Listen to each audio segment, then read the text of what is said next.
Starting in the early 19th century, the U.S. had big dreams about expanding its territory, motivated by ideas like the manifest destiny, American exceptionalism, and a sense of Christian duty.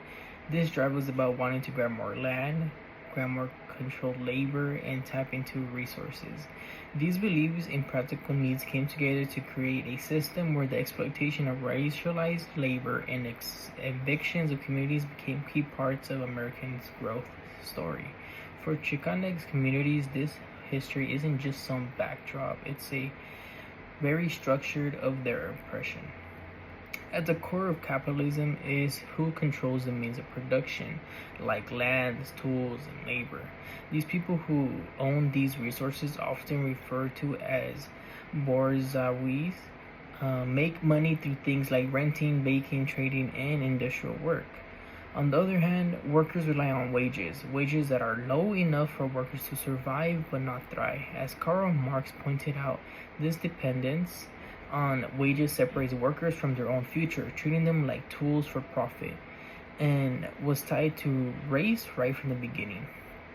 Wealthy landowners benefited while poor and racialized groups were left out. Policies like the Indian Removal Act and the Dawes Act systematically took away indigenous people's rights and handed their lands over to white settlers. These weren't just about lands, they were about breaking apart communities' ties and forcing them into wage dependencies. The United States implemented an extensive system of boarding schools designed to force assimilation upon Native American children, where children's long hairs were cut and they were given new English names and they were forbidden from speaking their native languages or practicing their religion.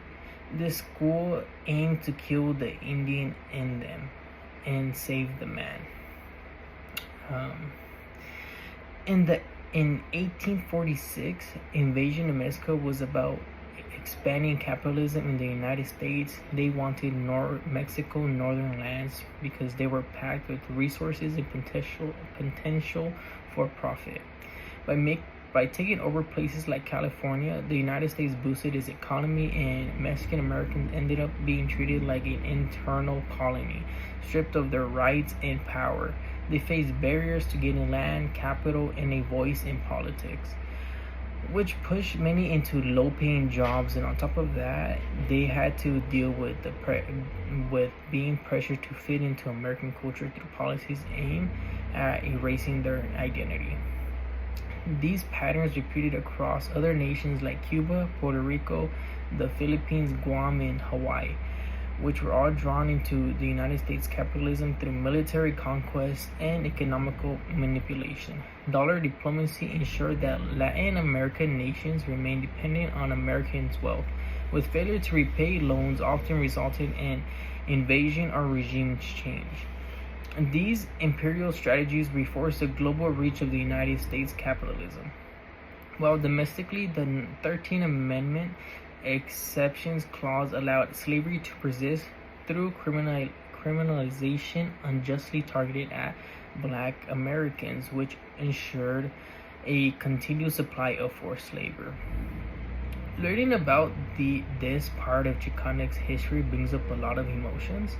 I feel a lot of sadness for the indigenous communities, for they had their land stripped from them, forced to migrate more than once, and had their children taken away from them, sent to these schools, which forced them to turn against their culture, which runs deeply through generations, and they thought they can just erase that in a couple of years.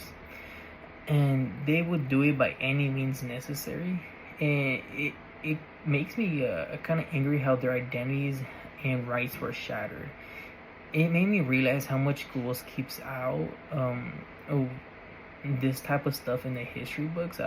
Of course, we learned about the 12 tiers, but we didn't go that depth into it. It was about like, half a day or a class, and that's it. And I know that history books are written by the victors, and after watching his lectures, I feel we should take more closely look at stories that hide the violence of expansions and labor exploitations.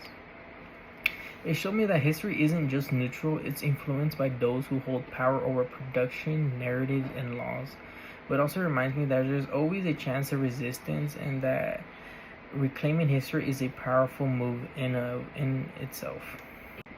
And my question is, how did the United States use legal economic systems to maintain control over indigenous and Chicanx communities during its expansions?